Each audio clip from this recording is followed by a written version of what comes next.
je voulais vous parler de la physique quantique et surtout de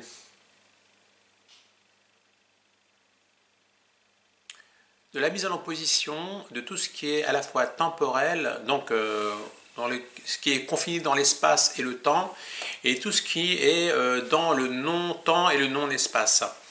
En fait, en réalité, il y a les limites en rapport avec les énergies basses, donc le corps, etc., qui vont être confinés dans un espace-temps qui est préréglé par rapport à la circonvolution de la Terre autour du Soleil, etc., qui vont faire qu'il y a des journées de 24 heures et des mois de 30 jours et des années de 365 jours.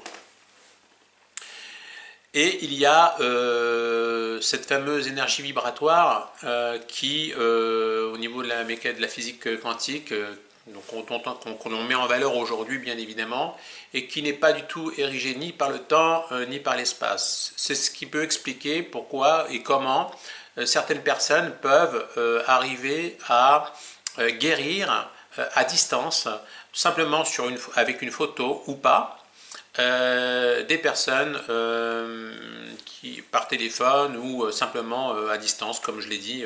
Voilà. Pourquoi? Parce que la distance n'existe pas quand on travaille les énergies. Alors il faut savoir par exemple que l'air que l'on respire en apparence nous donne l'impression que je suis ici, l'arbre qui est en face de moi c'est une entité complètement différente, et entre l'arbre et moi il y a de l'air. L'air, c'est du vide, c'est ce qu'on pourrait penser. En réalité, l'air est un fluide qui existe, mais qui ne se voit pas à l'œil, et qui fait qu'entre l'arbre et moi, en réalité, il n'y a pas de vide. Tout est lié, tout est complètement lié. Donc à partir du moment où on prend conscience qu'il y a un lien et que tout est lié entre l'arbre et moi, et que l'air, en réalité, est une entité à part entière qui remplit l'espace et qui fait que je suis à l'intérieur de cet espace qui est l'air, et qui me connecte également avec l'arbre qui est en face de moi, par exemple, et qui me connecte également avec le monde entier. Alors à partir de là, on peut prendre beaucoup plus facilement conscience que nous faisons partie d'un tout, d'accord?